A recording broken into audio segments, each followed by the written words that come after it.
கேள்வி நேரம் நிகழ்ச்சிக்காக உங்களை மீண்டும் வரவேற்கின்றேன். மழையில் கொட்டிய மனிதநேயம், அன்பு பாலம் ஏற்படுத்திய தாக்கம், இந்த பொருளை தான் நம்ம பேசிகிட்டு இருக்கிறோம்.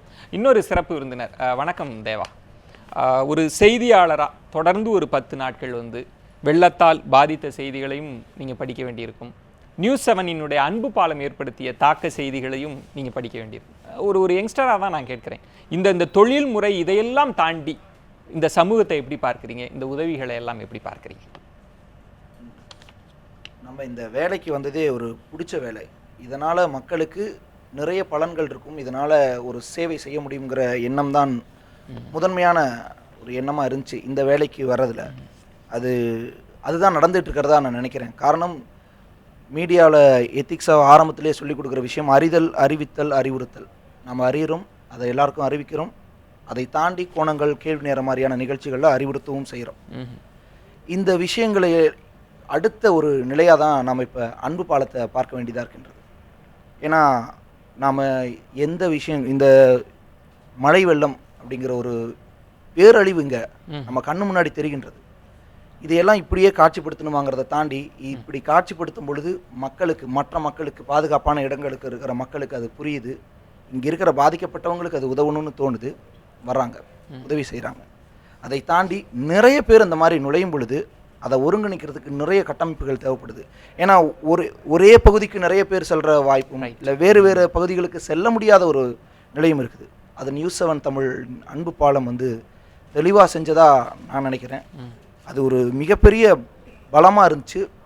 பாதிக்கப்பட்ட மக்களுக்கும் நிவாரண உதவிகள் கொண்டு போய் சேர்க்கணும் அப்படின்னு நினைக்கிற மக்களுக்கும் ஒரு பாலமாக News7 தமிழின் அன்பு பாலம் இருந்துச்சுன்னு தான் சொல்லணும். ஒரு செய்தியாளராக கேள்வி கேட்குறேன். ஏன்னா நீங்கள் இந்த எல்லைகளையெல்லாம் கடந்து தான் நீங்கள் செய்தி வாசிக்கணும். ஆனாலும் இந்த அன்பு பாலம் ஏற்படுத்திய சில தாக்கங்கள் ஒரு செய்தியாளராக படிக்கிறப்பயே உங்களை தாண்டி ஒரு மகிழ்ச்சி, ஒரு எழுச்சி ஏற்பட்டிருக்கும். என்ன சம்பவம், எந்த சம்பவம் உங்களுக்கு ரொம்ப பாதிப்பை ஏற்படுத்தியது? நிறைய விஷயங்கள் சொல்லணும் அப்படி சொல்கிறதா இருந்தா. ஏன்னா நம்ம இந்த 2-3 நாளாக பார்த்துக்கிட்டே இருக்கேன். முதல் நாள் இந்த மழை வெள்ளம் 2வது முறையாக சென்னையை வாட்ட தொடங்கிய அந்த நாளில் இரவு நேரத்தில் நிறைய இடங்களில் மீட்பு பணிகள் தேவைன்னு சமூக வலைதளங்களில் நிறைய பேர் பதிவிட்டுக்கிட்டே இருந்தாங்க. ஆனால் எதையுமே ஒருங்கிணைக்க முடியல, எதையுமே நம்மளால் உதவ முடியல. குறைந்தபட்சம் அதை ஷேர் பண்ணுறதன் மூலமாக தான் என்னுடைய பணி இருந்துச்சு. ஆனால் அதை தாண்டி ஒவ்வொரு நாட்களும் வரும்போது நிறைய பேர் தொடர்ந்து வந்துக்கிட்டே இருந்தாங்க. தொடர்ந்து லாரிகள்லையும் டெம்போக்கள்லையும் ஏராளமான பொருட்களை கொண்டு வந்துக்கிட்டே இருந்தாங்க. பாதிக்கப்பட்ட மக்களே நேரடியாக உள்ளே எங்கள் ஏரியாவில் இந்த பாதிப்பு இருக்குது அப்படின்னு சொல்லி இங்கிருந்து ஆட்களை கூட்டிகிட்டு போய் அங்கே நிவாரண உதவிகளை மேற்கொள்கிற அளவுக்கு ஒருத்தர் மேலே வந்துட்டாங்க, இந்த பாதிப்புலேருந்து மேலே வந்துட்டாங்க அப்படிங்கிறது இல்லாமல், மேலே வந்ததுக்கு பிறகு கீழே இருக்கிறவங்களையும் தூக்கி விடுற நிலையை நான் இந்த அன்பு பாலத்தில் நிறைய இடங்களை பார்த்தேன். நிறைய கல்வியாளர்கள், நிறைய செலிபிரிட்டிஸ் எல்லாம் ஒரு சாதாரணமாக நின்று இந்த நேரத்தில் அவங்கள ஒரு கணத்தில் தெரியாது, ஏதோ ஒரு கணத்தில் எங்கேயோ பார்த்த மாதிரி இருக்கேன்னு உத்து பார்த்தா தான் அவங்க இவ்வளோ பெரிய ஆளுங்கிறதே தெரியும். அந்த மாதிரி சாதாரணமாக எளியவர்களாக எல்லாத்துக்கும் உதவி செஞ்சுட்டு இருந்தது. ஏன்னா குறிப்பிட விரும்பல, நிறைய பேர் இருக்காங்க. ஓ, கிரேட் தேவா சார். நான் உங்கள்கிட்ட இந்த கேள்வியை நான் தவிர்க்க முடியாது. ஏன்னா இதை நான் பாசிட்டிவாக தான் இந்த ஷோவை கொண்டு போகணும்னு நினச்சேன். ஆனாலும் News7 அதனுடைய பணியாளர்கள், News7 கட்டிய அன்பு பாலம் ஒருவேளை விளம்பரப்படுத்தி கொள்கிறார்களோ, இது கூட ஒரு ஊடகத்தில் ஒரு விதமான ஒரு ட்ரிக்கோ அப்படின்லாம் ஒரு விமர்சனம் இருக்கலாம். இதுக்கு உங்களோட பதில் என்ன? இதுக்கு நம்ம விளக்கம் சொல்லி ஆகணும். கண்டிப்பாக நிறைய பேருக்கு இப்படி ஒரு சந்தேகங்கள் எழுந்திருக்கக்கூடும். மனிதர்கள் தானே, எழுந்திருக்கக்கூடும். நாம் அதற்கான விளக்கத்தையும் தெரிவிக்கணும் தான். கண்டிப்பாக இப்படி ஒரு அன்பு பாலம் மூலமாக உதவி செய்யணும்னு நினச்ச அந்த மாத்திரத்திலேயே News7 தமிழோட நிர்வாக தலைமை, இது ஒரு புறம் இருக்க, திடீரென ஒரு தொலைபேசி வருது, உங்களுக்கு ஒரு பஸ்ஸு ரெடியாக இருக்குது, பஸ்ஸில் எல்லா மெட்டீரியல்ஸும், உணவு தயாரிக்கிறதுக்கான அந்த பேருந்து முழுக்க, பிரத்யேக பேருந்து முழுக்க அரிசி மூட்டைகள், பருப்பு, கேஸ் ஸ்டவ்வு, சமையலுக்கு தேவையான பொருட்கள், பந்தல் போடுற, அதாவது டெம்பரரியாக பந்தல் போடுறதுக்கான அந்த பந்தல் பொருள்லேருந்து கட்டுற சணல் வர எல்லாமே ஏற்றி ஒரு 30-35 பணியாளர்களோட பஸ்ஸு தயாராக இருக்குது அப்படிங்கிற தகவல் மட்டும் வருது News7 சார்பில், நிர்வாக சார்பில். ஏன்னா அன்பு பாலம் மூலமாக நம்ம இவ்வளோ பேர்கிட்ட உதவிகள் கொடுத்து இவ்வளோ பேருக்கு உதவி செய்கிறோம். அது ஒரு வரம் இருந்தாலும் News7 தனியாக பண்ணணும் இது அப்படிங்கிற ஒரே பட்சத்தில் அது தனியாக செந்தில் ஆரம்பத்திலே சொன்னார், ஒரு போட்டி அளவுக்கு அப்படின்னு. அது போட்டி அளவுக்குன்னா அந்த அளவுக்கு உத்வேகத்தோடு உதவி செய்யணுங்கிறதுல அதில் ஒவ்வொரு பகுதிக்கும் நானும் பல இடங்களுக்கு உடன் சென்றேன். தாம்பரம், முடிச்சூர் அந்த பகுதிகள்லாம் அங்கேயே உடனடியாக பந்தலை போட்டு அதாவது சுட சுட கொடுக்கணும் அப்படிங்கிற மாதிரி எல்லா விதமான வெரைட்டி ஆஃப் சாம்பார் சாதம், புளி சாதம், இந்த மாதிரி எல்லாமே அங்கேயே தயார் பண்ணி உடனே கொடுக்கப்பட்டது. அது மட்டும் இல்லை, போர்வை, சாரி, சேலைகள், வேஷ்டி, இதே மாதிரி அதெல்லாம் கொடுக்கப்பட்டது. இது மட்டும் இல்லை, இன்னும் சொல்லப்போனால் எங்கள் வாகனங்கள் அங்கே போய்கிட்டு இருக்கும்போது எங்கள் வாகனத்தை பார்த்து முடிச்சூர் கிருஷ்ணா நகர் பகுதி என்று நினைக்கிறேன், ஒருத்தர் ஓடி வந்து சொன்னார், ஒரு முதியவர், அவங்க வீட்டில் ஒரு வயதான தாயார், அவங்கள மருத்துவமனைக்கு கொண்டு போக முடியல, அவங்களுக்கு என்ன பண்ணுறதுன்னு தெரியல, அவங்க வாகனம் ஏதாவது உதவி செய்யணும். உடனே வாகனத்தில் எங்கள் செய்தி குழுக்கள் இறங்கிட்டு அவங்கள ஏற்றி உடனடியாக பக்கத்தில் தாம்பரம் மருத்துவமனையில் அவங்கள சேர்த்து அவங்களுக்கு சிகிச்சை அளிச்சு இந்த பணிகள் அது கூட அதுவும் நடந்தது.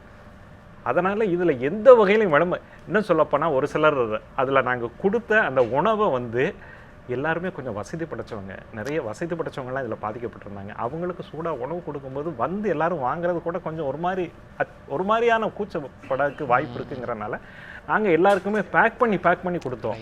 உணவு தயாரிப்பு ஒரு புறம் நடந்து கொண்டே இருக்கும், ஆயிரக்கணக்கான பேக்கெட் உடனே ரெடி ஆகும்.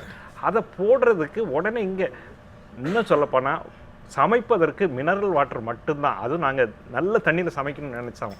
அதனால் மினரல் வாட்டர் மட்டும்தான் அந்த பேருந்தில் கொண்டு வரலாம். அந்த மினரல் வாட்டருக்காக எங்கள் வாகனங்கள் பல இடங்களுக்கு அலைஞ்சுது. ஒவ்வொரு இடத்துலையும் 5 கேன் 4 கேன் இப்படிலாம் வாங்கிட்டு வந்தோம். அந்த அளவுக்கு எதுவுமே கிடைக்காம போது பேக் பண்ணுறதுக்கான பேக்கும் அங்கேருந்தே அடித்து வந்தது. அதில் போட்டு வீடு வீடாக கொண்டு போகும்போது அதை பார்த்து கூட சிலர் விமர்சிச்சிருக்க கூடும். விளம்பரம் நிச்சயமாக விளம்பரம் இதில் எந்த இடத்துலையும் 7 முனை அளவு கூட கிடையாது என்பதை என்னால் ஆணித்தரமாக சொல்ல முடியும். உதவி என்று நான் சொல்லவே மாட்டேன். நம்மால் இயன்ற இது நமது கடமை, பொறுப்பு. நம்ம போட்டிருக்கோம் தாரக மந்திரம் என்ன, பொறுப்பும் பொதுநலனும். நமக்கு அந்த பொறுப்பு இருக்கு, பொதுநலனுக்கு செய்தியை வெளியிடுறதோட மட்டும் நம்ம நின்றுவிடக்கூடாது அப்படிங்கிற எண்ணம் தானே தவிர துளி அளவும் விளம்பரம் என்பது இதில் 7 முனை அளவும் கிடையாது என்பதை உறுதிபட தெரிவித்துக் கொள்கிறேன். திரு செந்தில், அவங்களிடம் ஒரு விமர்சன பூர்வமான ஒரு பார்வையில் ஊடகம் வந்து இன்னைக்கு நியூஸ் 7 தமிழ் வந்து நாங்கள் செய்திகளை வெளியிடுவது மட்டும் இல்லை, யார் உதவுவாங்க அப்படின்ற இணைப்பு இல்லை, நாங்களே களத்தில் இறங்கி நம்முடைய பணியாளர்களே களத்தில் இறங்கி வேலை பார்த்துட்டு இருக்கிறப்ப ஊடகம் அடுத்த கட்டத்திற்கு நகர்வதற்கான தேவை வந்துருச்சுன்னு நினைக்கிறீங்களா? இது காலத்தின் கட்டாயம். ஏன்னா இன்னைக்கு ஒவ்வொரு தனி மனிதனும் ஊடகமாக மாறிட்டான். நீங்கள் இதை செஞ்சே ஆக வேண்டிய நிர்பந்தத்திற்கு தள்ளப்படுவீர்கள். சமூக வலைத்தளங்களினுடைய பங்கு இந்த மேலாத்துறையில் மிகப்பெரிய பங்கு. நீங்கள் ஒவ்வொரு இடத்துலையும் பரிமாறக்கூடிய தகவல்கள்.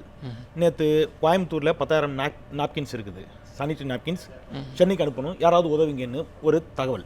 பார்த்த உடனே நான் அலைபேசியில் அந்த இன்னும் கூப்பிட்டதுக்கு தான் பார்க்குற மணி 12:30. ஐயோ தப்பாக நினைப்பாங்கன்னு நினச்சா அங்கேருந்து ஒருத்தர் எடுத்து பேசுகிற பரவாயில்ல சார் நான் அனுப்புகிறேங்கிறாரு. அப்போது இந்த சமூக வலைத்தளங்களின் மூலமாக போன ஒரு தகவல் அதனுடைய வீச்சு ஊடகங்களுக்கும் தங்களுடைய பங்கை செலுத்த வேண்டும் என்ற கடமையை உணர்த்தி இருக்கிறது ஒவ்வொரு ஊடகவியலாளருக்கும். இதை தாண்டி இப்போ திரு திலை அவர்கள் சுட்டி காட்டினார் விளம்பர நோக்கம் இல்லைன்னு. நான் அப்படி நினைக்கல, விளம்பரம் தான் பண்ணோம். என்ன விளம்பரம் பண்ணோம்? வாலண்டியர்ஸ் தேவைன்னு விளம்பரம் பண்ணோம், உதவி தேவைப்படுபவர்கள் அணுகன்னு விளம்பரம் பண்ணோம், உதவி எங்கெங்க தேவை நீங்கள் சொல்லுங்கன்னு விளம்பரம் பண்ணோம், கொண்டு வந்து கொடுத்துருக்குறாங்க இவர்களுக்கு நன்றின்னு சொல்லி கொண்டு வந்து கொடுத்ததை காட்டி விளம்பரம் பண்ணோம். ஏன் அதை பார்ப்பவர்கள் தாங்களும் கொண்டு வந்து கொடுக்கணும்னு நினைப்பாங்க அப்படிங்கிறதுக்காக அந்த விளம்பரங்களை பண்ணோம். இது விளம்பரம் தான். இது என்ன மாதிரியான விளம்பரம்? பி பாசிட்டிவ் ரத்தம் தேவைன்னு ஒரு விளம்பரம் கொடுக்குறான். அந்த விளம்பரத்தை நீங்கள் எப்படி பார்ப்பீங்க? அந்த மாதிரியான ஒரு விளம்பரம் தான் இது. இந்த விளம்பரம் பாசிட்டிவான விளம்பரம், தவறு இல்லைன்னு தான் நான் நினைக்கிறேன். இது சுய விளம்பரம். இது ஏன் இது விளம்பரம் பண்ணுறதுக்கு ஒன்றும் கிடையாது. பிகாஸ் இதில் நான் ஏற்கனவே சொன்ன மாதிரி பாலம்ங்கிறது அதுதான். நீங்கள் ஒன்றும் செய்யலை. ஊடகங்கிற ஒரு கருவி நம்மக்கிட்ட இருக்குது. அந்த கருவின் மூலமாக என்ன செய்யறோம் அப்படின்னா சொன்ன மாதிரி ஏராளமான மக்கள் உதவி செய்ய தயாராக இருக்கிறார்கள். இன்னொரு பக்கம் ஏராளமான மக்கள் உதவிக்காக காத்திருக்கிறார்கள். இப்போ இந்த 2 பேரையும் எப்படி கனெக்ட் பண்ணுறது? ஓகே, மீடியாங்கிறதே அதானே, ஒரு மீடியம், இன்டர்மீடியம் தானே. 2 பேருக்கும் இடையில ஒரு மீடியமாக இருக்கிறதா மீடியா. ஒரு நல்ல மீடியாவாக இருக்கணும் அப்படிங்கிற பட்சத்தில் தான் நியூஸ் 7 தமிழ் இதை எடுக்குது. இதில் மிக குறிப்பான விஷயம், மக்களுக்கு மட்டும்தான் இதில் வந்து பாராட்டுகள். ஏன்னா சென்னையில் தெரியும் எல்லாருக்கும் 95 விழுக்காடு இடங்களில் மின்சாரம் தடை. 95 இடங்களில் மின்சாரம் தடைபட்டிருந்த நிலையிலேயே தொலைக்காட்சியை பார்த்து மலையளவு குவிந்து கொண்டிருக்கிறது உதவி பொருட்கள், நிவாரணப் பொருட்கள் என்று சொன்னால், மின்சாரம் தடைபடாமல் இருந்திருந்தால் சென்னை மக்களினுடைய உதவிக்கரம் என்பது நீங்க சொன்னீங்க இல்லையா மீண்டலான்னு, இதற்குள் மீண்டு எழுந்திருக்கும் கட்டாயமா.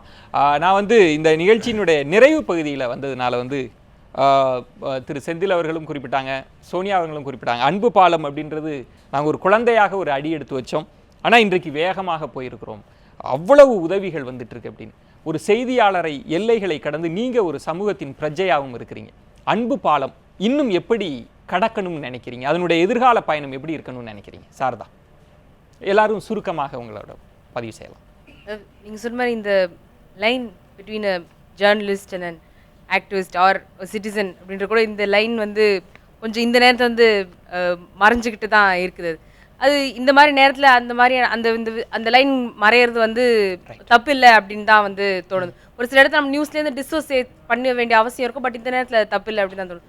ஸோ பகவான் சார் குறிப்பிட்ட மாதிரி அது இந்த எமர்ஜென்சி டைமில் மட்டும் இல்லாமல் இனி வரக்கூடிய எல்லா தேவைகளுக்கும் வெறும் எமர்ஜென்சியாக மட்டும் இருக்கணும், இப்படி ஒரு பேரிடர் காலத்தில் மட்டும் இல்லாமல் எங்கெங்கெல்லாம் தேவைப்படுதோ, இது வெறும் அன்பு பாலன்றது இந்த வெள்ளத்துக்காக மட்டும் இல்லாமல் இதே ஒரு குரூப்பாகவும் ஃபார்ம் பண்ணி எங்கெங்கெல்லாம் தேவைப்படுதோ, யார் யாருக்கெல்லாம் என்னென்ன மாதிரியான உதவியெல்லாம் தேவைப்படுதோ எல்லா நேரத்துலையும் இதை கனெக்ட் பண்ணக்கூடிய ஒரு ஊடகமாக வந்து நியூஸ் தமிழ் இருக்கணும் அப்படின்றத என்னுடைய விருப்பமாக இருக்கும். நீங்கள் சொன்னது ஏற்கனவே செய்யப்பட்டு விட்டது. அந்த தகவலை நான் நேயர்களுக்கு சொல்லிடுறேன், தோழர்களுக்கு தெரியும், இங்கே இருக்கக்கூடிய தன்னார்வலர்களுக்கு. இன்றைய ஒருங்கிணைப்பு பணி முடிந்த பிறகு அத்தனை பேரும் சேர்ந்து ஒருங்கிணைந்து ஒரு முடிவு எடுத்தாங்க. இந்த அன்பு பாலம் தொடர வேண்டும்.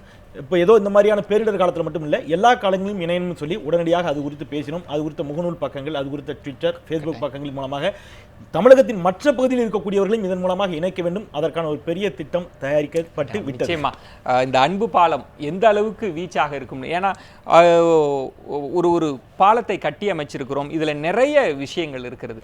ஏன்னா நீங்கள் லாங்கர் ரன்ல நடத்துறது அப்படின்றது ரொம்ப சிக்கலான, இன்னைக்கு ஒரு எழுச்சி இருக்கிறது, பாதிக்கப்பட்டு ஒரு உணர்வு பூர்வமாக அணுகிற ஒரு விஷயம்ன்றதை கடந்து இது நாள்பட இருக்கணும் அப்படின்னா எப்படி நீங்கள் எதிர்பார்க்குறீங்க? அன்பு பாலம் என்ன செய்ய வேண்டும்?